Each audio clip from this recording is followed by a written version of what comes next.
तो सबसे पहले हमारे शैलेश मटियानी जी, इनके बारे में देख लेते हैं जानकारी। तो शैलेश मटियानी जी के बारे में अगर आपको बताएं तो सबसे पहले आपने याद रखना है इनका वास्तविक नाम है रमेश चंद्र सिंह मटियानी। इनके अन्य नाम क्या क्या प्राप्त होते हैं? इन्हें कथा शिल्पी, उत्तराखंड का आंचलिक साहित्यकार भी कहा जाता है इन्हें। किन है? शैलेश मटियानी जी को। इनका जन्म हुआ है 14 अक्टूबर 1931 को बाड़ेछीना अल्मोड़ा में, जबकि इनका निधन हुआ है 24 अप्रैल 2001 को। अब इनकी कुछ प्रमुख रचनाओं के बारे में देख लेते हैं, जिसमें इनके उपन्यास और कहानी संग्रह आते हैं। तो सबसे पहले इनके उपन्यास देखते हैं। जो है सबसे पहला इनका उपन्यास है बोरीवली से पोरबंदर तक, इसके बाद मुठभेड़, इसके बाद सावित्री, इसके बाद एक मुठ सरसों और इसके बाद है कबूतर खाना। अब इनकी कहानी संग्रह अगर देखें तो कहानी संग्रह में है इनकी मेरी 33 कहानियां, महाभोज, नाच जमुरे नाच और दो दुखों का एक सुख। महाभोज रचना के लिए इन्हें प्रेमचंद पुरस्कार से सम्मानित भी किया गया है। जैसे सीरीज हमारी आगे बढ़ती रहेगी, प्रमुख कवियों की जो रचना है उनको कैसे याद करा जाए उसका ट्रिक वीडियो में मैं लेके आऊंगा, आपको बहुत फायदा होगा उनका। शैलेश मटियानी जी के कुछ प्रमुख निबंध देखते हैं जो इन्होंने निबंध लिखे थे। ये हैं यदा कदा, कागज की नाव, किसके राम कैसे राम और राष्ट्रभाषा का सवाल। उत्तराखंड का इतिहास, उत्तराखंड जिला सीरीज, परीक्षावाणी, सामान्य हिंदी, इन सभी के नोट्स प्राप्त करने के लिए इसी के साथ सामान्य ज्ञान यानी जिसमें पॉलिटी, ज्योग्राफी, आधुनिक भारत, इन सभी के नोट्स प्राप्त करने के लिए पीडीएफ फॉर्मेट में आप हमारे नंबर 7895127508 पर संपर्क कर सकते हैं। आगे बढ़ते हैं। अब इनके कुछ बाल साहित्य देखते हैं जो कि बच्चों से संबंधित थे, जो बच्चों के लिए इन्होंने लिखे थे। तो उसमें सबसे पहले बिल्ली के बच्चे, हाथी चींटी की लड़ाई, फूलों की नगरी, मुड़ मुड़कर मत देख। अब देखते हैं कुछ महत्वपूर्ण पुरस्कार या सम्मान जो इन्हें प्राप्त हुए हैं, जो हमारे आगामी परीक्षाओं में पूछे जा सकते हैं। तो सबसे पहले आता है 1983 में इन्हें फणीश्वर नाथ रेणु सम्मान से सम्मानित किया गया है। किस उपन्यास के लिए? उपन्यास मुठभेड़ के लिए। 1994 में कुमाऊं यूनिवर्सिटी द्वारा इन्हें डॉक्टर ऑफ लिटरेचर या डीलिट की उपाधि दी गई है। कुमाऊं यूनिवर्सिटी वही वाली है जो हमारी 1973 में स्थापित हुई है, जिसका मुख्यालय नैनीताल में स्थित है। सन 2000 में इन्हें राहुल संकीर्तन पुरस्कार से सम्मानित किया गया है। जबकि 2009 में हमारी उत्तराखंड सरकार ने इनके नाम पर शैलेश मटियानी शिक्षक पुरस्कार की शुरुआत की है। उम्मीद है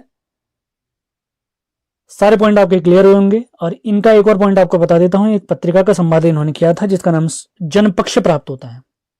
इसके अलावा कुछ अदर फैक्ट भी होंगे, आपको बता दिए जाएंगे, उसकी चिंता बिल्कुल न करें।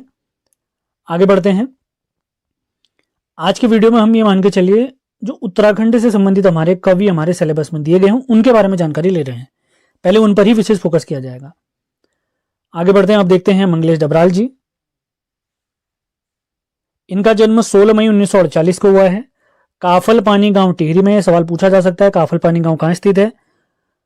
ये टॉपिक काफी इंपॉर्टेंट होता है, हमारी परीक्षाओं में 1 से 2 सवाल बनते हैं इनसे रिलेटेड, तो इनको आपने बहुत बड़े तरीके से कवर करना है। इनका निधन अभी हाल ही में 9 दिसंबर सन 2020 को हुआ है। इनके प्रमुख काव्य संग्रह देखते हैं जिसमें पहाड़ पर लालटेन, घर का रास्ता, हम जो देखते हैं, मुझे दिखा एक मनुष्य, आवाज भी एक जगह है और नए युग में नए शत्रु, ये इनके कुछ काव्य संग्रह हैं, आपने ध्यान रखना है इनके बारे में। अब इनके कुछ गद्य संग्रह के बारे में भी जानकारी ले लेते हैं। लेखक की रोटी, कवि का अकेलापन, ये इनके गद्य संग्रह हैं। कुछ इन्होंने स्क्रिप्ट या पटकथाएं भी लिखी हैं। तो कौन कौन सी हैं? नागार्जुन, निर्मला वर्मा, मां श्वेता देवी, गुरुदयाल।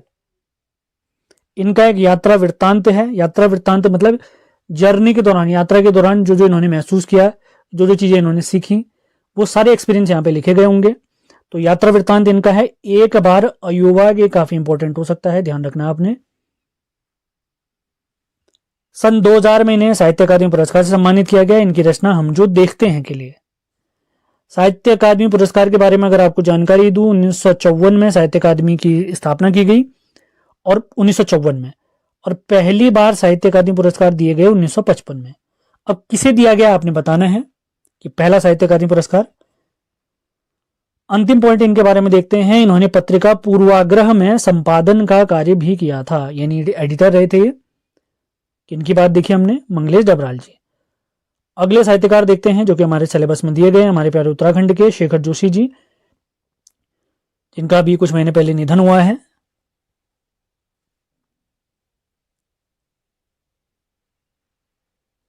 तो इनका जन्म देखते हैं सितंबर 1932 में। इन्होंने आर्मी में अप्रेंटिस के रूप में काम भी किया था, ये भी आपने याद रखना है।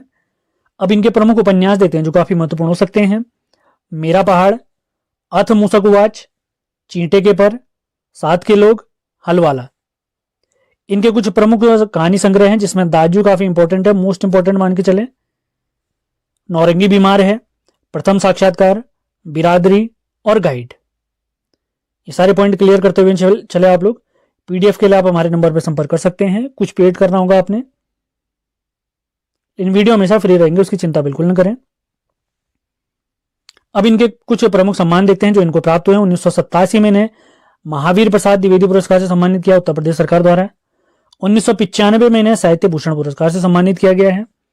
1997 में इन्हें पहल सम्मान से सम्मानित किया गया है, जबकि 2003-2004 में इन्हें मैथिली शरण गुप्त सम्मान से सम्मानित किया गया है।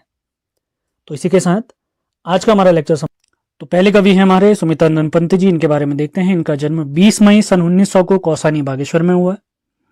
जब इनका जन्म हुआ था तो कौसानी वाला क्षेत्र अल्मोड़ा में आता था, वर्तमान में बागेश्वर में आता है। ये वही कौसानी है जहां पर महात्मा गांधी जी भी आए थे। ये छायावादी कवि कहे जाते हैं। छायावाद के 4 स्तंभ हैं, सुमित्रानंदन पंत, जयशंकर प्रसाद, महादेवी वर्मा और सूर्यकांत त्रिपाठी निराला। तो उसमें से एक कवि ये भी हैं। इनके अन्य नाम जो हमें प्राप्त होते हैं वो हैं गोसाई दत्त, सैं, गुसैं, प्रकृति का चितेरा, प्रकृति का सुकुमार, छायावाद का विष्णु। तो छायावाद का विष्णु किसे कहते हैं अगर पूछा जाए तो सुमित्रानंदन पंत जी को कहते हैं। इनके पिताजी का नाम गंगादत्त पंत जबकि माताजी का नाम सरस्वती देवी है। अब इनसे रिलेटेड पहले महत्वपूर्ण तथ्य देखते हैं, इसके बाद इनकी रचनाओं के बारे में पढ़ेंगे। सन 1900 में इन्हें 1960 में इन्हें साहित्य अकादमी पुरस्कार से सम्मानित किया गया है। ये वही साहित्य अकादमी पुरस्कार है जिसको 1954 में स्थापित किया गया था, जबकि पहली बार साहित्य अकादमी पुरस्कार 1955 में दिया गया माखनलाल चतुर्वेदी जी को। तो इन्हें साहित्य अकादमी पुरस्कार मिला है इनकी रचना कला और बूढ़ा चांद के लिए। अगर पूछा जाए उत्तराखंड से पहले व्यक्ति बताइए जिन्हें साहित्य अकादमी पुरस्कार प्राप्त हुआ है, तो हमारे सुमित्रानंदन पंत जी हैं। सन 1961 में इन्हें पद्म भूषण प्राप्त हुआ है। 1968 में इन्हें ज्ञानपीठ पुरस्कार से सम्मानित किया गया है इनकी रचना चिदंबरा के लिए। और हिंदी भाषा में ज्ञानपीठ पाने वाले ये पहले व्यक्ति हैं। तो कुछ जानकारी मैं आपको ज्ञानपीठ पुरस्कार के बारे में दे देता हूं। ज्ञानपीठ पुरस्कार की शुरुआत 1965 में हुई, तो इन्हें जो मिला है 1968 में वो चौथा ज्ञानपीठ पुरस्कार है। तो ज्ञानपीठ पुरस्कार भारतीय संविधान की अनुसूची 8 में वर्णित मान्यता प्राप्त भाषाएं जो कि वर्तमान में 22 हैं, उन सभी भाषाओं में उत्कृष्ट योगदान के लिए दिया जाता है। तो उन्हीं में से एक भाषा हमारी हिंदी। तो जब इस पुरस्कार की शुरुआत की गई थी तो पहले विजेता रहे इसके मलयालम भाषा के लेखक जी शंकर कुरूप जी। तो पहला ज्ञानपीठ पुरस्कार 1965 में किसे दिया गया था? जी शंकर कुरूप जी को दिया गया था। उनकी रचना अडा गुजई या अन्ना गुजई के लिए। तो क्रम के हिसाब से ज्ञानपीठ पुरस्कार प्राप्त करने वाले चौथे हैं हमारे सुमित्रानंदन पंत जी, जबकि हिंदी भाषा के लिए पाने वाले पहले व्यक्ति हैं। और रचना आपने जरूर याद रखनी है चिदंबरा।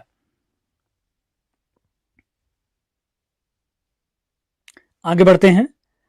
1936 में स्थापित ऑल इंडिया रेडियो का नाम 1957 में इन्हीं के सुझाव पर बदलकर आकाशवाणी रखा गया है। 1938 में पंत जी ने रूपाभ नामक पत्रिका के संपादक भी रहे हैं। यह एक मासिक पत्रिका थी। अब इनकी कुछ प्रमुख रचनाओं की तरफ जाते हैं। ये मान के चलिए सारी रचनाएं मोस्ट इंपॉर्टेंट है, एक इंपॉर्टेंट नहीं है, सारी इंपॉर्टेंट है, तो सारे आपने याद रखनी है। तो सबसे पहले इनके काव्य रचनाएं देखते हैं जिसमें ग्रंथि, गुंजन, ग्राम्य, पल्लव, स्वर्ण किरण, स्वर्णधूलि, ज्योत्सना, युगांत, युगवाणी। जो इनकी रचनाएं आपको दिख रही हैं युगांत, युगवाणी और ग्राम्य, ये इनकी प्रगतिवादी रचनाएं कही जाती हैं। तो इनके बारे में आपने याद रखना है। इनके काव्य संबंधी नाटक हैं रजत शिखर, शिल्पी। इनका प्रमुख उपन्यास है हार, ये आपने याद रखना है। और इनके महाकाव्य हैं लोकायतन, जो कि इन्होंने अपने पिताजी को समर्पित किया था, जबकि सत्यकाम जो इनका महाकाव्य है ये अपनी परम पूजनी इन्होंने माता जी को समर्पित किया था। अब इनसे रिलेटेड कुछ इंपॉर्टेंट फैक्ट हैं, उनके बारे में मैं आपको बता देता हूं। आप लोगों के लिए एक सवाल है, वीडियो के अंत में इसका जवाब मैं आपको दे दूंगा,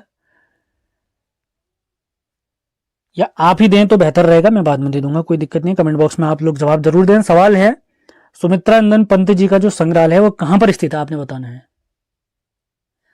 इनसे रिलेटेड अगला फैक्ट देखते हैं, इनकी रचना पल्लव को छायावाद का घोषणा पत्र कहते हैं, इंपॉर्टेंट हो सकता है। अगला है इनकी रचना लोकायतन, जो कि इनका महाकाव्य है, जो कि इनके पिताजी को समर्पित की है इन्होंने। तो इनकी रचना लोकायतन के लिए सुमित्रानंदन पंत जी को सोवियत लैंड नेहरू अवार्ड से सम्मानित किया गया है। तो फैक्ट क्लियर करते हुए चलना है।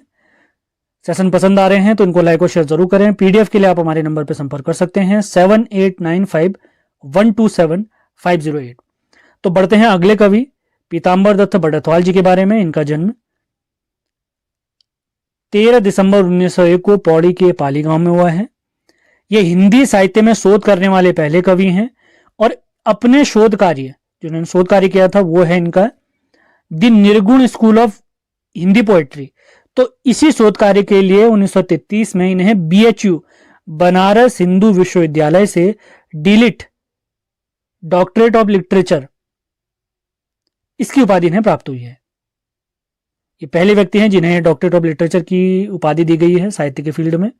तो हिंदी साहित्य में शोध करने वाले पहले कवि यही थे, आपने याद रखना है। आगे बढ़ते हैं। बचपन में अंबर नाम से कविताएं लिखा करते थे। इन्होंने अंग्रेजी पत्रिका हिलमैन का संपादन भी किया है, महत्वपूर्ण हो सकता है। अब देखते हैं इनकी कुछ प्रमुख रचनाएं। तो इनकी रचनाएं हैं रूपक रहस्य, गोरखवाणी, हिंदी काव्य में निर्गुणवाद, गद्य सौरभ, हरिदास की साखी, गोस्वामी तुलसीदास, सत्य सही सप्तक। और इनके प्रमुख निबंध हैं, आपने याद रखने हैं, मिस्ट्री ऑफ हिंदी पोएट्री और मिस्ट्री ऑफ कबीर। तो अगर पूछा जाए मिस्ट्री ऑफ कबीर ये किसका निबंध है, तो हमारे पीताम्बर दत्त बड़थवाल जी का है। और इसी के साथ अगर पूछा जाए मिस्ट्री ऑफ हिंदी पोएट्री या हिंदी साहित्य में शोध करने वाले पहले व्यक्ति, तो ये सारे फैक्ट आपने क्लियर करते हुए चलना है। आगे बढ़ते हैं। अब देखते हैं अगले कवि मन्नू भंडारी जी के बारे में। तो इनके बारे में सारे पॉइंट हम क्लियर करते हुए चलेंगे।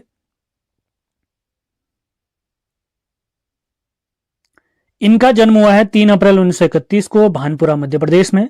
इनके पिताजी का नाम सुख संपत राय था। इनके पति का नाम राजेंद्र यादव जी था। ये सारे फैक्ट क्लियर करते हुए चलने हैं। अगर पूछा जाए मन्नू भंडारी जी का बचपन का नाम क्या था, तो इनका बचपन का नाम महिंद्रा कुमारी प्राप्त होता है। अब देखते हैं इनके प्रमुख उपन्यास। इनके प्रमुख उपन्यासों में सबसे महत्वपूर्ण उपन्यास है आपका बंटी, इसके बाद महाभोज, स्वामी, कलवा, 1 इंच मुस्कान, और इनकी आत्मकथा है एक कहानी यह भी, एक कहानी।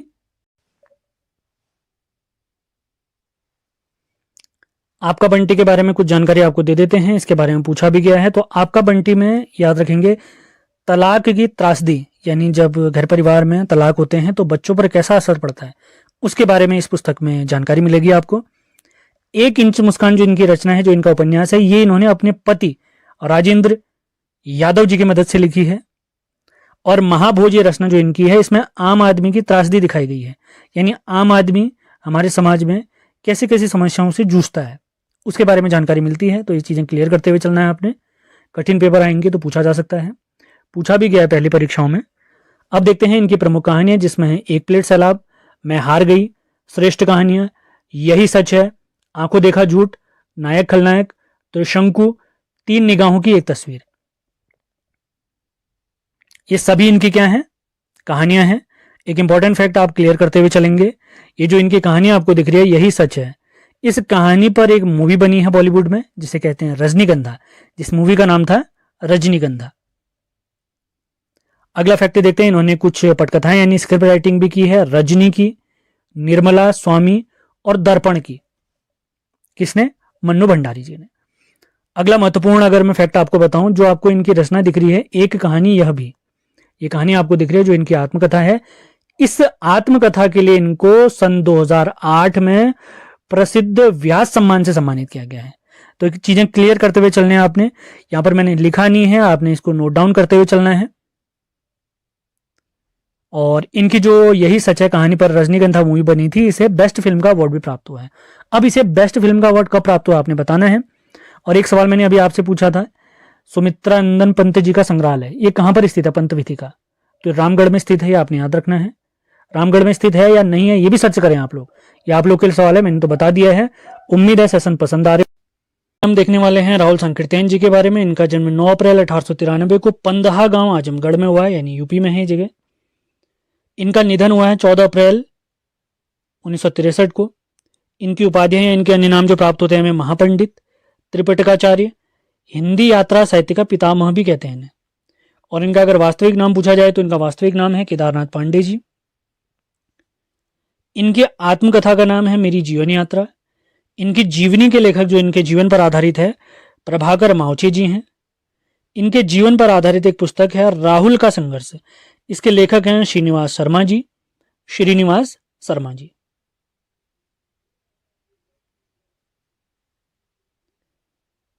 विश्व भर में भारत भ्रमण या इसके अलावा जो भी चीजें इन्होंने की हैं उनसे रिलेटेड अपनी सभी यात्राओं का इन्होंने अनुभव, एक पुस्तक है इनकी घुमक्कड़ शास्त्र, उसमें लिखा है। अगला पॉइंट देखते हैं। ये पत्र है हुंकार नाम का इसके संपादक रहे हैं। ये पत्र स्टार्ट किया था स्वामी सहजानंद सरस्वती जी ने। 1958 में इन्हें साहित्य अकादमी पुरस्कार से सम्मानित किया गया। इनकी रचना है मध्य एशिया का इतिहास पुस्तक के लिए।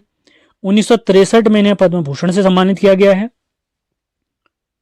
1993 में इनके जन्म शताब्दी के अवसर पर भारत सरकार ने 100 पैसे का डाक टिकट निकाला है। तो ये पॉइंट क्लियर करते हुए चलना है आपने, इंपॉर्टेंट हो सकते हैं। अब देखते हैं इनके कुछ रचना संग्रह। तो सबसे पहले इनके देखते हैं कहानियों के बारे में, जिसमें सतमी के बच्चे, बहुरंगी, कनैला की कथा, वोल्गा से गंगा।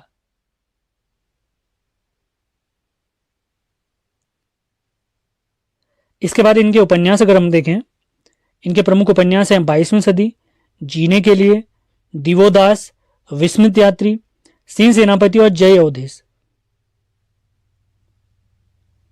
अब इनके द्वारा लिखी गई कुछ जीवनियों के बारे में देखते हैं, सारी महत्वपूर्ण हो सकती हैं। सरदार पृथ्वी सिंह, माओ Tse tung, Stalin, Lenin, Karl Marx, ये सभी रचनाओं को याद करने के लिए मैं एक ट्रिक वाली वीडियो जरूर लेकर आऊंगा, चिंता बिल्कुल न करें। आप नोट्स बनाए, वीडियो ध्यान से सुने। अगली इन्होंने जो जीवनी लिखी है वो वीर चंद सिंह गढ़वाली जी की है, ये काफी इंपॉर्टेंट हो सकती है। महामानव बुद्ध, ये भी इंपॉर्टेंट होगी। जिनमें मैंने टिक के निशान लगा रखे हैं उनको इंपॉर्टेंट मान के चले आप लोग। नए भारत के नेता, बचपन की स्मृतियां, अतीत से वर्तमान और कप्तान लाल, ये सारी इनकी क्या हैं, ये इन्होंने जो जीवनियां लिखी हैं। अब देखते हैं इनका यात्रा साहित्य। तो यात्रा साहित्य में सबसे पहले इनका आता है लंका, उसके बाद जापान, उसके बाद ईरान, इसके बाद है किन्नर देश की ओर, उसके बाद है चीन में क्या देखा, इसके बाद है मेरी लद्दाख यात्रा, उसके बाद मेरी तिब्बत यात्रा। एक सिक्किम यात्रा से रिलेटेड भी इनकी एक पुस्तक है, वो भी आपने याद रखनी है, सिक्किम का परिचय करके। इसके बाद इनकी आगे की रचनाएं आती हैं, उनके बारे में भी देखते हैं।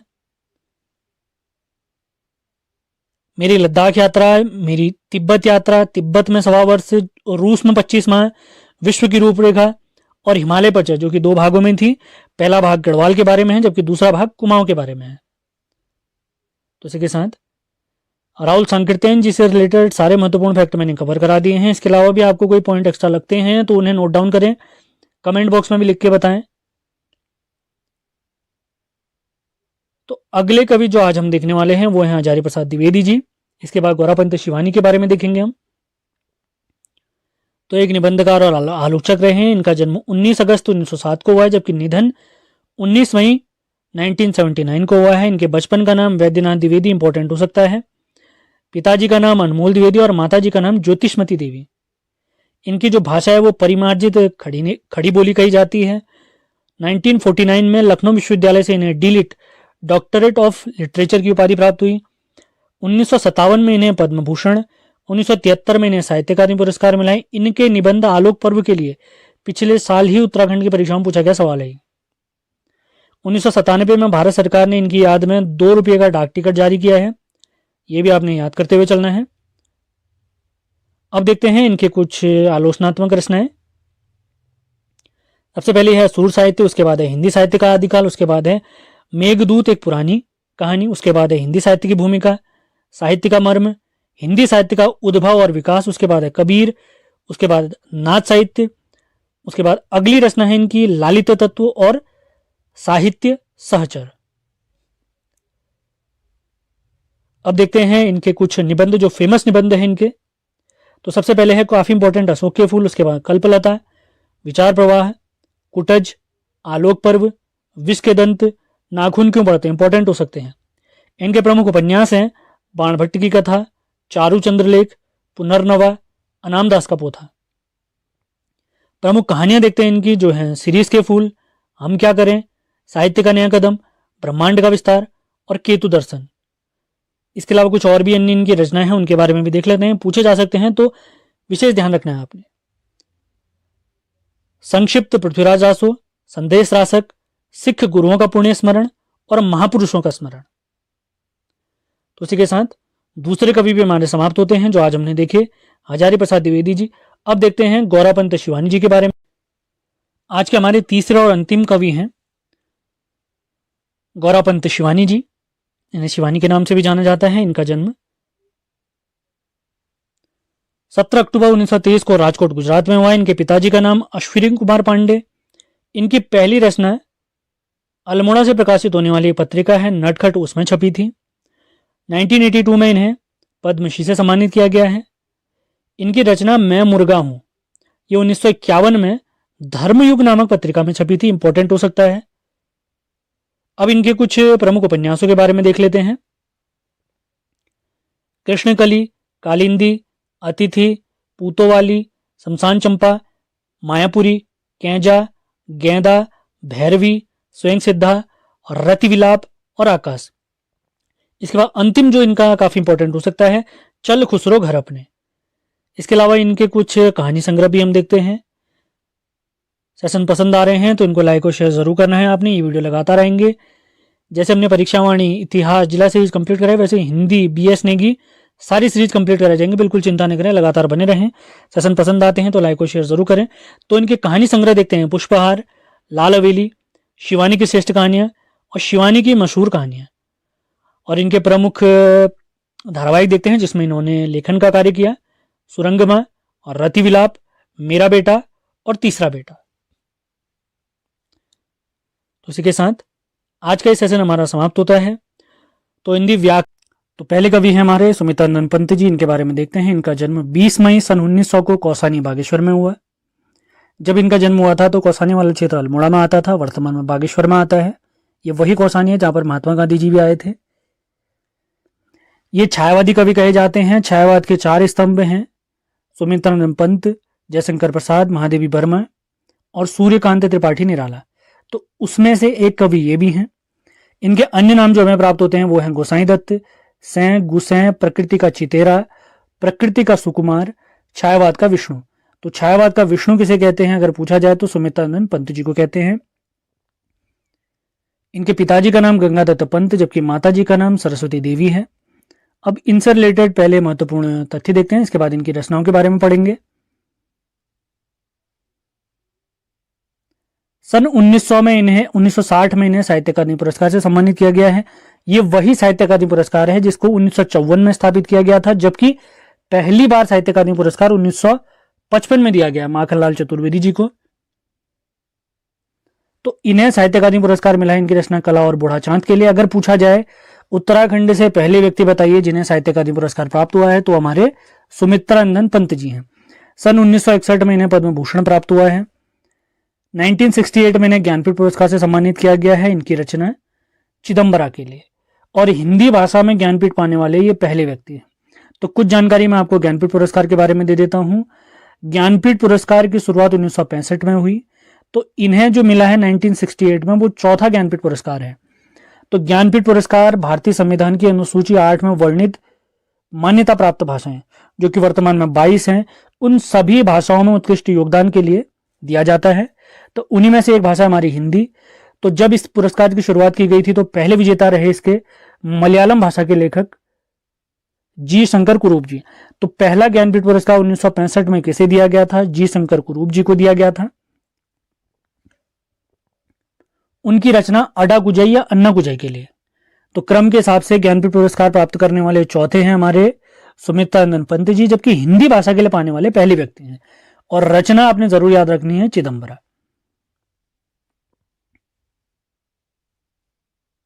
आगे बढ़ते हैं। 1936 में स्थापित ऑल इंडिया रेडियो का नाम 1957 में इन्हीं के सुझाव पर बदलकर आकाशवाणी रखा गया है। 1938 में पंत जी ने रूपाभ नामक पत्रिका के संपादक भी रहे हैं। यह एक मासिक पत्रिका थी। अब इनकी कुछ प्रमुख रचनाओं की तरफ जाते हैं। ये मान के चलिए सारी रचनाएं मोस्ट इंपॉर्टेंट हैं।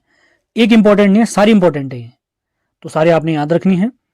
तो सबसे पहले इनके काव्य रचनाएं देखते हैं, जिसमें ग्रंथि, गुंजन, ग्राम्य, पल्लव, स्वर्ण किरण, स्वर्णधूलि, ज्योत्सना, युगांत, युगवाणी। जो इनकी रचनाएं आपको दिख रही हैं, युगांत, युगवाणी और ग्राम्य, ये इनकी प्रगतिवादी रचनाएं कही जाती हैं, तो इनके बारे में आपने याद रखना है। इनके काव्य संबंधी नाटक हैं रजत शिखर, शिल्पी। इनका प्रमुख उपन्यास है हार, ये आपने याद रखना है। और इनके महाकाव्य हैं लोकायतन, जो कि इन्होंने अपने पिताजी को समर्पित किया था, जबकि सत्यकाम जो इनका महाकाव्य है, ये अपनी परम पूजनी इन्होंने माता जी को समर्पित किया था। अब इनसे रिलेटेड कुछ इंपॉर्टेंट फैक्ट हैं, उनके बारे में मैं आपको बता देता हूं। आप लोग के लिए एक सवाल है, वीडियो के अंत में इसका जवाब मैं आपको दे दूंगा, या आप ही दें तो बेहतर रहेगा, मैं बाद में दे दूंगा, कोई दिक्कत नहीं। कमेंट बॉक्स में आप लोग जवाब जरूर दें। सवाल है, सुमित्रा नंदन पंत जी का जो संग्रहालय है वो कहां पर स्थित है, आपने बताना है। इनसे रिलेटेड अगला फैक्ट देखते हैं, इनकी रचना पल्लव को छायावाद का घोषणा पत्र कहते हैं, इंपॉर्टेंट हो सकता है। अगला है, इनकी रचना लोकायतन, जो कि इनका महाकाव्य है, जो कि इनके पिताजी को समर्पित किया इन्होंने, तो इनकी रचना लोकायतन के लिए सुमित्रा नंदन पंत जी को सोवियत लैंड नेहरू अवार्ड से सम्मानित किया गया है। तो फैक्ट क्लियर करते हुए चलना है। सेशन पसंद आ रहे हैं तो इनको लाइक और शेयर जरूर करें। पीडीएफ के लिए आप हमारे नंबर पर संपर्क कर सकते हैं 7895127508। तो बढ़ते हैं अगले कवि पीताम्बर दत्त बड़थवाल जी के बारे में। इनका जन्म 13 दिसंबर 1901 को पौड़ी के पाली गांव में हुआ है। ये हिंदी साहित्य में शोध करने वाले पहले कवि हैं, और अपने शोध कार्य, जो इन्होंने शोध कार्य किया था, वो है इनका द निर्गुण स्कूल ऑफ हिंदी पोएट्री। तो इसी शोध कार्य के लिए 1933 में इन्हें BHU बनारस हिंदू विश्वविद्यालय से डीलिट, डॉक्टरेट ऑफ लिटरेचर, इसकी उपाधि इन्हें प्राप्त हुई है। ये पहले व्यक्ति हैं जिन्हें डॉक्टरेट ऑफ लिटरेचर की उपाधि दी गई है साहित्य के फील्ड में। तो हिंदी साहित्य में शोध करने वाले पहले कवि यही थे, आपने याद रखना है। आगे बढ़ते हैं। बचपन में अंबर नाम से कविताएं लिखा करते थे। इन्होंने अंग्रेजी पत्रिका हिलमैन का संपादन भी किया है, महत्वपूर्ण हो सकता है। अब देखते हैं इनकी कुछ प्रमुख रचनाएं। तो इनकी रचनाएं हैं रूपक रहस्य, गोरखवाणी, हिंदी काव्य में निर्गुणवाद, गद्य सौरभ, हरिदास की साखी, गोस्वामी तुलसीदास, सत्य सही सप्तक। और इनके प्रमुख निबंध हैं, आपने याद रखने हैं, मिस्ट्री ऑफ हिंदी पोएट्री और मिस्ट्री ऑफ कबीर। तो अगर पूछा जाए मिस्ट्री ऑफ कबीर ये किसका निबंध है, तो हमारे पीताम्बर दत्त बड़थवाल जी का है। और इसी के साथ अगर पूछा जाए मिस्ट्री ऑफ हिंदी पोएट्री या हिंदी साहित्य में शोध करने वाले पहले व्यक्ति, तो ये सारे फैक्ट आपने क्लियर करते हुए चलना है। आगे बढ़ते हैं। अब देखते हैं अगले कवि मन्नू भंडारी जी के बारे में। तो इनके बारे में सारे पॉइंट हम क्लियर करते हुए चलेंगे।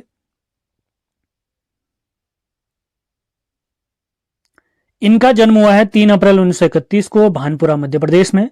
इनके पिताजी का नाम सुख संपत राय था। इनके पति का नाम राजेंद्र यादव जी था। ये सारे फैक्ट क्लियर करते हुए चलने हैं। अगर पूछा जाए मन्नू भंडारी जी का बचपन का नाम क्या था, तो इनका बचपन का नाम महिंद्रा कुमारी प्राप्त होता है। अब देखते हैं इनके प्रमुख उपन्यास। इनके प्रमुख उपन्यासों में सबसे महत्वपूर्ण उपन्यास है आपका बंटी, इसके बाद महाभोज, स्वामी, कलवा, 1 इंच मुस्कान, और इनकी आत्मकथा है एक कहानी यह भी, एक कहानी।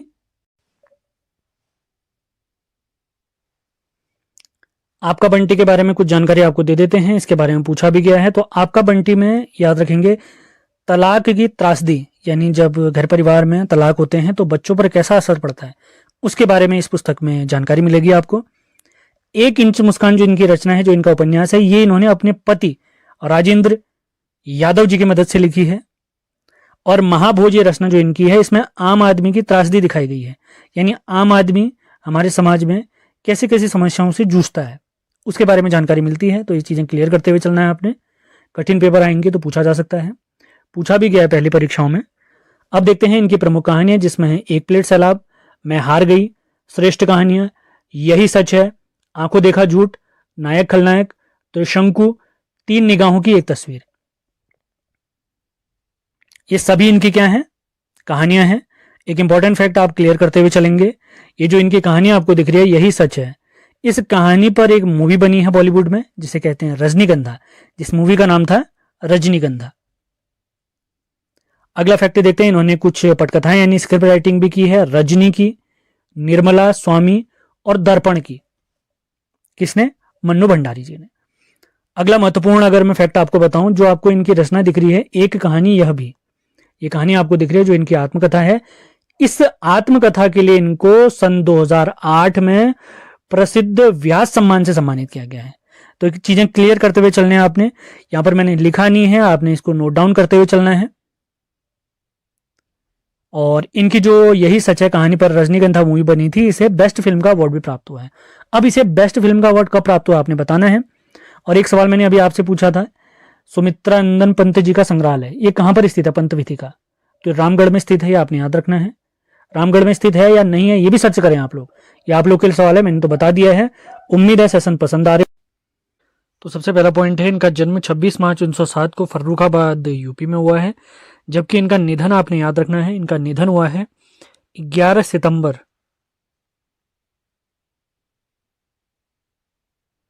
1987 को। इनके अन्य नाम जो हमें प्राप्त होते हैं वो है आधुनिक युग की मीरा, हिंदी के विशाल मंदिर की सरस्वती। तो इन्हें हिंदी के विशाल मंदिर की सरस्वती निराला जी ने कहा है, इंपॉर्टेंट हो सकता है। इनके पिताजी का नाम गोविंद प्रसाद वर्मा, माता जी का नाम हेमरानी देवी, जबकि इनके पति का नाम स्वरूप नारायण वर्मा है। ये काफी इंपॉर्टेंट है। माता पिता तो कोई दिक्कत नहीं, आप याद करें न करें, लेकिन पति जरूर याद रखना है आपने। अब इनसे रिलेटेड कुछ महत्वपूर्ण पुरस्कार हैं, वो सारे इंपॉर्टेंट होने वाले हैं, सारे फैक्ट भी इंपॉर्टेंट होंगे, तो ध्यानपूर्वक आपने इनको सुनना है, अपने नोट्स बनाने हैं। तो सबसे पहले अगर देखें तो इन्हें पद्म भूषण प्राप्त हुआ है 1956 में, काफी इंपॉर्टेंट। 1979 में इन्हें साहित्य अकादमी फेलोशिप प्राप्त हुई है। साहित्य अकादमी फेलोशिप और साहित्य अकादमी की फेलोशिप प्राप्त करने वाली ये पहली महिला है, ये भी आप लोगों ने ध्यान रखना है, काफी इंपॉर्टेंट फैक्ट है। 1982 में इन्हें ज्ञानपीठ पुरस्कार से सम्मानित किया गया, इनकी रचना यामा के लिए। इंपॉर्टेंट फैक्ट मैं आपको क्लियर कर देता हूं, हिंदी के लिए ज्ञानपीठ पाने वाली ये पहली महिला है। पहले मेल अगर या पहले व्यक्ति अगर पूछे जाएंगे वो तो हमारे सुमित्रा नंदन पंत जी, जो हिंदी के लिए पहले व्यक्ति हैं। हिंदी के लिए पहली महिला अगर पूछी जाएंगी तो महादेवी वर्मा जी हैं। 1988 में इन्हें पद्म विभूषण से सम्मानित किया गया, जो कि हमारे प्यारे भारत का दूसरा सबसे बड़ा नागरिक पुरस्कार है। 1977 में इन्हें कुमाऊं यूनिवर्सिटी से डीलिट की उपाधि प्राप्त हुई है, डॉक्टरेट ऑफ लिटरेचर। 1984 में इन्हें BHU यानी बनारस हिंदू यूनिवर्सिटी से डीलिट की उपाधि प्राप्त हुई है, ये भी आपने ध्यान रखना है। अब इनसे रिलेटेड कुछ महत्वपूर्ण फैक्ट हैं। भारत में महिलाओं के लिए कवि सम्मेलन प्रारंभ करने का श्रेय इन्हीं को जाता है। किनको? महादेवी वर्मा जी को जाता है। मोस्ट इंपॉर्टेंट फैक्ट, 15 अप्रैल 1933 को सुभद्रा कुमारी चौहान जी की अध्यक्षता में प्रयाग महिला विद्यापीठ में पहले अखिल भारतीय कवि सम्मेलन का आयोजन किया गया। मोस्ट इंपॉर्टेंट, इन्होंने महिलाओं की पत्रिका चांद का संपादन भी किया है। अगला इंपॉर्टेंट फैक्ट, 1968 में निर्देशक मृणाल सिंह जी ने इनकी कहानी वह चीनी भाई पर एक बांग्ला फिल्म बनाई है, जिसका नाम था नीले आकाशेर नीचे। 1936 में रामगढ़ में बने इनके जो भवन है, जो इनका घर था, इसे इन्होंने मीरा मंदिर नाम दिया था। तो वर्तमान में ये महादेवी वर्मा संग्रहालय है, ये रामगढ़ कहाँ? हमारे नैनीताल में स्थित है। चीन आक्रमण के विरोध में इन्होंने हिमालय नामक काव्य संग्रह का संपादन किया था, इंपॉर्टेंट हो सकता है। अब इनकी कुछ रचनाओं की तरफ बढ़ते हैं, काफी इंपॉर्टेंट रचनाएं हैं इनकी, पूछी जा सकती हैं।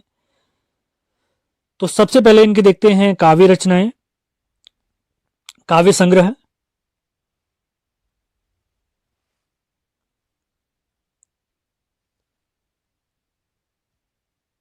तो काव्य संग्रह आपको बताएं इनके, तो काव्य संग्रह में सबसे पहले हैं निहार, रश्मि, नीरजा और सांध्य गीत।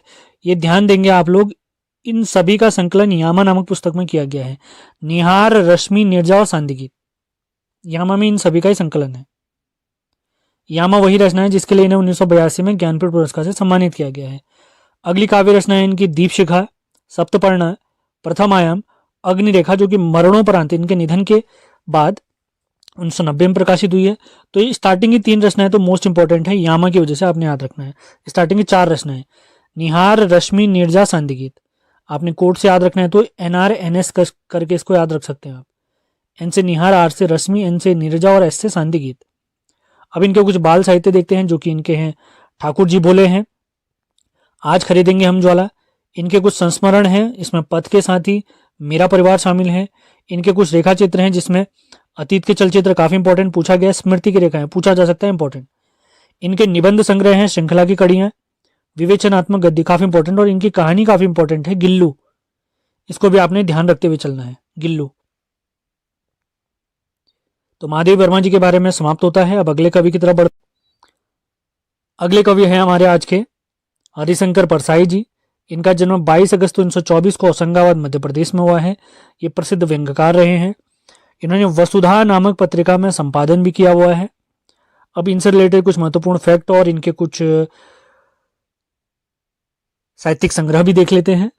तो सबसे पहले इनके निबंध देखते हैं। तो निबंध है तब की बात और थी, भूत के पांव पीछे, तुलसीदास चंदन से काफी इंपॉर्टेंट, माटी कहे कुम्हार से काफी इंपॉर्टेंट, बेमानी की बात काफी, बेमानी की परत, और प्रेमचंद के फटे जूते काफी इंपॉर्टेंट। ये भी काफी इंपॉर्टेंट है, आपने ध्यान रखना इंपॉर्टेंट करे से। अब इनकी कहानी संग्रह देखते हैं, हंसते हैं रोते हैं, जैसे उनके दिन फिरे, बोला राम का जीव, दो नाक वाले लोग। इनके कुछ उपन्यास हैं, तीनों के तीन उपन्यास काफी इंपॉर्टेंट हैं। रानी नागफनी की कहानी, तट की खोज, और ज्वाला और जल। इनकी कुछ लघु कहानियां भी देखते हैं, जिसमें चंदे का डर, दानी, अपना पराया, रसोई और समझौता। अंतिम फैक्ट इनसे रिलेटेड है, 1982 में इन्हें साहित्य अकादमी पुरस्कार से सम्मानित किया गया है। इनकी रचना विकलांग श्रद्धा का दौर, इस रचना के लिए हरिशंकर परसाई जी को साहित्य अकादमी पुरस्कार प्राप्त हुआ है। अब देखते हैं अगले कवि हमारे आज के हमारे तीसरे और अंतिम कवि हैं। एक कवि परिचय सीरीज का चौथा भाग है। हर सीरीज में हम 3 कवि निपटाते हैं और ये सीरीज भी लगातार चलती रहेगी। सेशन पसंद आ रहे हैं तो लाइक और शेयर जरूर करें। तो आज के तीसरे और अंतिम कवि देखते हैं हम मनोहर श्याम जोशी जी। इनका जन्म 9 अगस्त 1933 को अजमेर राजस्थान में हुआ है। इनसे रिलेटेड कुछ महत्वपूर्ण फैक्ट हैं। इन्होंने दिनमान और साप्ताहिक हिंदुस्तान नामक पत्रिकाओं का संपादन किया है। इनकी पहली कहानी 18 वर्ष की उम्र में नीली ऑस्टिन नाम से छपी थी। इन्होंने अंग्रेजी पत्रिका वीक एंड रिव्यू, इसका भी संपादन किया हुआ है। इनका प्रसिद्ध उपन्यास आपने ध्यान रखना है क्याप। इस रचना के लिए इन्हें 2005 में साहित्य अकादमी पुरस्कार से सम्मानित किया गया है। किसकी बात हो रही है? मनोहर श्याम जोशी जी। रचना का नाम क्या है? क्याप। क्यों इंपॉर्टेंट है? क्योंकि इन्हें 2005 में इसी रचना के लिए साहित्य अकादमी पुरस्कार से सम्मानित किया गया है। अब इनका एक प्रसिद्ध कथन है, वो मैं आपको पढ़ा देता हूं, ध्यान देना आपने। मैंने अपनी अपेक्षाओं से कमतर लिखा है। अगर पूछा जाए ये किसका कथन है तो ये मनोहर श्याम जोशी जी का है। अब इनकी कुछ रचनाओं के बारे में देख लेते हैं। तो सबसे पहले इनके उपन्यास देखते हैं, जिसमें काफी इंपॉर्टेंट है कसब, कुरुकुरु स्वाहा, टाटा प्रोफेसर काफी इंपॉर्टेंट, हमजात, क्याप काफी इंपॉर्टेंट, कौन हूं मैं, हरिया हरकुलिस की रानी, ये भी काफी इंपॉर्टेंट है। इनके सारे उपन्यास जरूर याद रखें आप। अब इनसे रिलेटेड प्रमुख धारावाहिक हैं। तो सबसे पहला धारावाहिक इनका है हम लोग, जो दूरदर्शन पर आने वाला पहला धारावाहिक है सन 1984। ध्यान देंगे 7 जुलाई 1984 को इसका पहला एपिसोड आया था दूरदर्शन में। 1984 आप लोग बिल्कुल सही कर दें, यहाँ पे गलत दिख रहा होगा आपको, 1984। अगला इनका धारावाहिक है बुनियाद, काफी इंपॉर्टेंट, कक्का जी कहीन, हमराही, जमीन आसमान, गाथा, मुंगेरी लाल के हसीन सपने, ये भी काफी इंपॉर्टेंट हो सकते हैं, आपने इनको ध्यान देना है। इन्होंने कुछ फिल्मों की पटकथाएं भी लिखी है, उनके बारे में आपको बता देते हैं। उसमें है हे राम, पापा कहते हैं, अप्पू राजा और भ्रष्टाचार। अब इनके कुछ यात्रा संस्मरण भी हैं, जो इन्होंने यात्रा करी होंगी, उनसे रिलेटेड जानकारी अपनी यादगारी उन्होंने इन रचनाओं में लिखी है, तो उनके बारे में देखते हैं और कवि परिचय आज का हमारा समाप्त होगा। तो मनोहर श्याम जोशी जी के यात्रा संस्मरण है। सबसे पहले पश्चिमी जर्मनी पर उड़ती नजर, क्या हाल है चीन के, काफी इंपॉर्टेंट, और चीन यात्रा, ये काफी इंपॉर्टेंट रचना भी है आज के हमारे गोस्वामी तुलसीदास जी। इनका जन्म 1511 में राजापुर चित्रकूट उत्तर प्रदेश में हुआ है। इनके गुरुजी का नाम नरहरिदास जी है, काफी इंपॉर्टेंट। इनके पिताजी का नाम आत्मा राम है, जबकि माता का नाम तुलसी देवी है। इनकी पत्नी का नाम आपने ढूंढ के बताना है। इनके बचपन, गोस्वामी तुलसीदास जी के बचपन का नाम राम बोला है, राम बोला। ये राम भक्त कवि थे। इन्होंने अपनी रचनाओं में अवधी और ब्रज भाषा का काफी यूज किया हुआ है। अगला देखते हैं इनके अन्य नाम क्या क्या प्राप्त होते हैं। इनके अन्य नाम है गोस्वामी, अभिनव वाल्मीकि, लोकनायक, कवि शिरोमणि। अभिनव वाल्मीकि है इनका पूरा नाम, उपनाम। हिंदी का जाति कवि और मानस का अंश, ये सारे इन्हीं के यानी गोस्वामी तुलसीदास जी के उपनाम है। अब इनकी प्रमुख रचनाएं देखते हैं। सबसे पहली है श्री रामचरितमानस, जो कि अवधी भाषा में इन्होंने लिखी है। विनय पत्रिका ब्रज भाषा में। दोहावली, कवितावली भी ब्रज भाषा में। इसके बाद रामलला नहचू, वैराग्य संदीपनी, जानकी मंगल, हनुमान चालीसा, गीतावली, पार्वती मंगल, ये सारी रचनाएं हमारे गोस्वामी तुलसीदास जी की हैं। तो इन पर विशेष फोकस करना है। पिछली परीक्षाओं में पूछा गया है कि विनय पत्रिका किस भाषा में लिखी है, तो आपने याद रखना है ब्रज भाषा में। रामचरितमानस किस भाषा में है, कवितावली किस भाषा में। तो इस सारे पॉइंट आपने क्लियर करते हुए चलने हैं, क्योंकि सवाल किसी भी प्रकार का पूछा जा सकता है। अगले कवि आज के हम देखते हैं मीराबाई जी के बारे में, जो श्री कृष्ण भक्त कवि हैं, काफी इंपॉर्टेंट हैं। इनका जन्म 1498 में चौकड़ी गांव जोधपुर में हुआ है। इनके गुरुजी का नाम संत रविदास जी है। इनके पति का नाम भोजराज। इनकी रचनाओं में श्रृंगार रस, शांत रस अत्यधिक मात्रा में प्रयोग हुआ है। इनकी प्रमुख रचनाएं हम देखते हैं तो नरसिका मायरा, राग गोविंद, गीत गोविंद टीका और राग सोरठ का पद, राग सोरठ के पद। इनकी केवल 4 रचनाएं हैं, तो ध्यान रखना है आपने, चारों रचनाओं के बारे में याद रखना है। अब आज के अगले कवि यानी तीसरे कवि हम देखते हैं, जो है हमारे रसखान जी। 17 कवि हम निपटा चुके हैं और 18वें कवि देखते हैं रसखान जी के बारे में। इनका जन्म 1548 में हरदोई यूपी में हुआ है। इनके गुरु जी का नाम विठलनाथ है। ये भक्ति व श्रृंगार रस इनकी रचनाओं में प्रधानता पाई गई है। रसखान जी का वास्तविक नाम है सैयद इब्राहिम। ये सगुण कृष्ण भक्त कवि हैं, काफी इंपॉर्टेंट, और अपनी रचनाओं में इन्होंने ब्रज भाषा का प्रयोग किया है। इनकी समाधि स्थल है महाबन मथुरा में। इनका निधन वृंदावन में हुआ है, जो कि श्री कृष्ण का धाम है, 1628 में। इनकी प्रमुख रचनाएं हम देखते हैं प्रेम वाटिका मोस्ट इंपॉर्टेंट, सुजान रसखान, दान लीला, और सबसे ज्यादा इंपॉर्टेंट है इनकी रचना अष्टयाम। तो केवल 4 रचनाएं हैं, आपने ध्यान रखना है, प्रेम वाटिका, सुजान रसखान, दान लीला और अष्टयाम। तो बढ़ते हैं आज के हमारे चौथे कवि और टोटल 19वें कवि की तरफ, जो कि हमारे जयशंकर प्रसाद जी। ये हमारे छायावादी कवि हैं। छायावाद के 4 कवि थे, मैंने आपको बताया हुआ है, पंत, निराला, प्रसाद और वर्मा। जयशंकर प्रसाद, सुमित्रानंदन पंत, सूर्यकांत त्रिपाठी निराला और महादेवी वर्मा जी। इनका जन्म हुआ है 30 जनवरी 1889 को वाराणसी में। ये एक छायावादी कवि हैं। इनकी पहली कहानी का नाम ग्राम था, जो कि 1912 की है। इनके अन्य नाम क्या क्या हैं? आधुनिक कविता के सुमेरु, झारखंडी, कलाधर और छायावाद का ब्रह्मा भी कहा गया इन्हें। इनकी सबसे प्रसिद्ध काव्य रचना है कामायनी, 1936 की, और जो इन्होंने खड़ी बोली में लिखी थी। पंत जी ने, यानी सुमित्रानंदन पंत जी ने, जयशंकर प्रसाद जी की कामायनी रचना को हिंदी में ताजमहल की उपाधि दी है। हिंदी में ताजमहल की उपाधि दी है, काफी इंपॉर्टेंट हो सकता है, आपने ध्यान देना है। अब इनकी प्रमुख रचनाओं के बारे में, इनके कलेक्शन के बारे में देखते हैं। तो सबसे पहले आते हैं इनके काव्य संग्रहों के बारे में। तो इनके काव्य संग्रह हैं कानन कुसुम, महाराणा का महत्व, झरना, आंसू, काफी इंपॉर्टेंट, लहर, मोस्ट इंपॉर्टेंट, कामायनी इनका अंतिम काव्य संग्रह है। इसके बाद है प्रेम पथिक और उसके बाद है उर्वरी, जो कि इनकी प्रथम रचना 1909 की। अब इनकी कहानियां देखते हैं, जो इन्होंने कहानियां लिखी हैं, फेमस कहानियां। सबसे पहली रचना है छाया, इसके बाद है प्रतिध्वनि, उसके बाद है आकाशदीप, इसके बाद आंधी और अंतिम है, उसके बाद है इंद्रजाल। इनके प्रमुख उपन्यास हैं और तीनों उपन्यास आपने मोस्ट इंपॉर्टेंट करके याद रखने हैं। सबसे पहला उपन्यास है कंकाल, उसके बाद तितली और इरावती। तीनों उपन्यास मोस्ट इंपॉर्टेंट है, मोस्ट इंपॉर्टेंट, ये ध्यान देंगे आप लोग। अब इनके प्रमुख नाटक देखते हैं, ये भी काफी महत्वपूर्ण है, इन पर भी विशेष फोकस रखना है आपने। सबसे पहला है स्कंदगुप्त, उसके बाद चंद्रगुप्त, अगला नाटक है ध्रुव स्वामी, इंपॉर्टेंट, उसके बाद है राज्यश्री, उसके बाद कामना और उसके बाद है एक घूंट। आज के हमारे सबसे पहले कवि हैं सूर्यकांत त्रिपाठी निराला जी। ये भी छायावादी कवि हैं, जिनकी बोली खड़ी बोली है। इनका जन्म 21 फरवरी 1896 को मेदिनीपुर, वेस्ट बंगाल यानी पश्चिम बंगाल में हुआ है। इनके बचपन का नाम सूर्य कुमार। इन्होंने कुछ पत्रिकाओं का संपादन किया, वे हैं समन्वय और मतवाला। 1976 1976 में इन पर एक डाक टिकट जारी हुआ है। इनका निधन 15 अक्टूबर 1961 को हुआ, ये भी आपने ध्यान रखना है। सेशन पसंद आते हैं तो लाइक और शेयर जरूर करना है आपने। पीडीएफ के लिए आप हमारे नंबर पर संपर्क कर सकते हैं।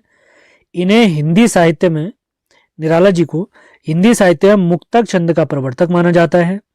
इनके प्रसिद्ध कथन है, मनुष्यों की मुक्ति की तरह कविताओं की भी मुक्ति होती है। मनुष्यों की मुक्ति की तरह कविताओं की भी मुक्ति होती है। अब इनकी कुछ रचनाओं के बारे में देखते हैं। सबसे पहले इनके उपन्यास देख लेते हैं, जिसमें अप्सरा, अलका, प्रभावती, निरुपमा, कुल्ली भाट, चोटी की पकड़। और इनके 3 उपन्यास जो कि अपूर्ण रहे हैं वे हैं काले कारनामे, चमेली और इंदुलेखा। ये तीनों इनके अपूर्ण रह गए। अब इनके कुछ कहानी संग्रह के बारे में देखते हैं, जो इनके प्रसिद्ध कहानी संग्रह हैं, जिसमें लिली, सखी, देवी, सकुल की बीवी, चतुरी चमार। और इन्हें छायावाद का महेश भी कहा जाता है। छायावाद के 4 कवि हैं, इनके बारे में आपको बता चुका हूं। अब देखते हैं सूर्यकांत त्रिपाठी निराला जी के कुछ काव्य संग्रह, जिसमें सबसे पहले है 1923 की अनामिका, उसके बाद परिमल काफी इंपॉर्टेंट, गीतिका काफी इंपॉर्टेंट, तुलसीदास, कुकुरमुत्ता, और ये दोनों भी काफी इंपॉर्टेंट है। इसी के साथ इनके काव्य संग्रह हैं नए पत्ते, अड़िमा, बेला, अर्चना, आराधना। ये सारी रचनाएं आपने याद रखनी है। इसके अलावा इनकी कुछ और रचनाएं भी हैं, गीत कुंज, सांदी काकली और अपरा। ये सारी रचनाएं आपने याद रखनी है। बहुत सारी रचनाएं हैं, लगातार पढ़ते रहेंगे, आपने ध्यान आ जाएंगे। सारे इंपॉर्टेंट फैक्ट आपने ध्यान रखने हैं। तो बढ़ते हैं अगले कवि की तरफ। 20 कवि हमारे समाप्त होते हैं, अब 21वें कवि की तरफ बढ़ते हैं। अगले कवि हमारे गजानन माधव जी, जिन्हें मुक्तिबोध के नाम से भी जाना जाता है। इनका जन्म 13 नवंबर 1917 को श्योपुर ग्वालियर में हुआ, ग्वालियर यानी मध्य प्रदेश में हुआ। इनके बचपन का नाम बाबू साहब है। इनकी माता जी का नाम पार्वतीबाई, पिताजी का नाम गोपाल राव, जबकि इनकी पत्नी का नाम शांताबाई है। ये कुछ पत्रों के सह संपादक भी रहे, उनके बारे में है, वे हैं वसुधा और नया खून। और इनका एक उपनाम है मुंशी, आपने याद रखना है, मुंशी के इनका उपनाम है। अब इनके कुछ काव्य संग्रह देखते हैं। इनकी वैसे सारी रचनाएं मोस्ट इंपॉर्टेंट है, तो फोकस करना है आपने। इनके काव्य संग्रह देखते हैं। सबसे पहले काफी इंपॉर्टेंट चांद का मुंह टेढ़ा है, उसके बाद चंबल की घाटी, उसके बाद क्रांति, इसके बाद अगली रचना है इनकी भूरी भूरी खाकधूल। अगली 2 काव्य संग्रह हैं लाल सलाम और आदमी। याद रखना आपने, चांद का मुंह टेढ़ा है काफी इंपॉर्टेंट है। इनके निबंध संग्रह देखते हैं। तो इनके निबंध संग्रह एक साहित्य की डायरी, नई कविता का आत्मसंघर्ष, आखिर रचना क्यों। इनके कुछ कहानी संग्रह भी हैं, जिसमें काठ का सपना, सतह से उठता पानी, नई जिंदगी, जलना और पक्षी और दीमक। एक उपन्यास है इनका, एकमात्र उपन्यास आपने याद रखना है, काफी इंपॉर्टेंट है, उसका नाम है विपात्र। ये किसकी रचनाएं देखी हमने, गजानन माधव मुक्तिबोध जी की, जिनका उपनाम है मुक्तिबोध जी। अगले रचनाकार देखते हैं, 22वें कवि देखते हैं। हमारे सिलेबस के अकॉर्डिंग 23 कवि हैं, जिसमें 22वें कवि हम देख रहे हैं राजेश जोशी जी के बारे में। इनका जन्म 18 जुलाई 1946 को नरसिंहगढ़ मध्य प्रदेश में हुआ है। 2002 में इन्हें साहित्य अकादमी पुरस्कार से सम्मानित किया गया है। इनकी रचना 2 पंक्तियों की बीच के लिए। भोपाल गैस त्रासदी पर इन्होंने एक शोक गीत लिखा है, जिसका नाम है भोपाल शोक गीत 1984। बाल कविता संग्रह है इनका गेंद निराली मिट्ठू, ये ध्यान रखना है आपने। अब इनके कुछ रचना संग्रह के बारे में हम देखते हैं। सबसे पहले आते हैं इनके काव्य संग्रह। तो काव्य संग्रह इनके एक दिन बोलेंगे पेड़, मिट्टी का चेहरा, नेपथ्य में हंसी, 2 पंक्तियों के बीच। कहानी संग्रह देखते हैं सोमवार व अन्य कहानियां, कपिल का पेड़। नाटक देखते हैं इनके जादू जंगल, अच्छे आदमी, टंकारा का गाना। इनकी एक आलोचनात्मक रचना है, जिसका नाम है एक कवि की नोटबुक। अगला तथ्य काफी इंपॉर्टेंट हो सकता है, इन्होंने रूस के कवि माइकोस्की की कविता का अनुवाद पतलून पहना बादल नाम से किया है। ये काफी इंपॉर्टेंट फैक्ट हो सकता है आगामी परीक्षाओं के लिए। अब देखते हैं हमारे सिलेबस के अंतिम कवि यानी 23वें कवि माखनलाल चतुर्वेदी जी के बारे में। तो आज हमारा साहित्य वाला पोर्शन कंप्लीट हो जाएगा। माखनलाल चतुर्वेदी जी के बारे में देखते हैं। इनका जन्म 4 अप्रैल 1889 को होशंगाबाद मध्य प्रदेश के बाबई गांव में हुआ। इनके पिताजी का नाम नंदलाल जी है, जबकि माता जी का नाम सुंदरी बाई। इनकी पत्नी का नाम ग्यारसी बाई है। इनके अन्य नाम जो उपनाम इनके प्राप्त होते हैं वो है एक भारतीय आत्मा और राष्ट्रवादी कवि भी इन्हें जाना गया है। एक पुस्तक है फेमस पुस्तक माखनलाल चतुर्वेदी भारतीय आत्मा। इस पुस्तक के लेखक हैं विजय दत्त श्रीधर। ये काफी इंपॉर्टेंट हो सकता है, ध्यान देना है आपने। 1943 में इन्हें देव पुरस्कार से सम्मानित किया गया इनकी रचना हिम किरीटिनी के लिए। 1955 में पहली बार जब साहित्य अकादमी पुरस्कार दिया गया तो उसके विजेता यही हैं। इनकी रचना हिम तरंगिणी के लिए माखनलाल चतुर्वेदी जी को साहित्य अकादमी पुरस्कार से, यानी पहले साहित्य अकादमी पुरस्कार से सम्मानित किया गया है। 1963 यानी 1963 में इन्हें पद्म भूषण से सम्मानित किया गया है। इनका निधन होता है 30 जनवरी 1968 को भोपाल में। कुछ पत्रिकाओं के संपादक भी रहे, उनके नाम हैं प्रभा, कर्मवीर, प्रताप। प्रभा, कर्मवीर और प्रताप। अब इनके कुछ रचनाओं के बारे में देखते हैं। सबसे पहले इनके गद्य रचनाएं देख लेते हैं। इनका नाटक है कृष्णार्जुन युद्ध, साहित्य के देवता, समय के पांव, अमीर इरादे गरीब इरादे, ये इनकी गद्य रचनाएं हैं।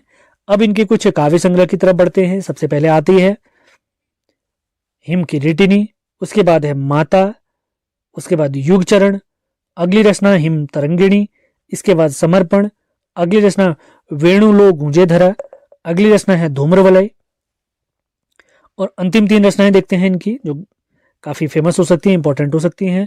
बिजुरी काजल आज रही, विविध कविताएं, कैदी और कोकिला, ये काफी इंपॉर्टेंट है, आपने ध्यान रखना है। तो इसी के साथ आज का लेक्चर हमारा समाप्त होता है।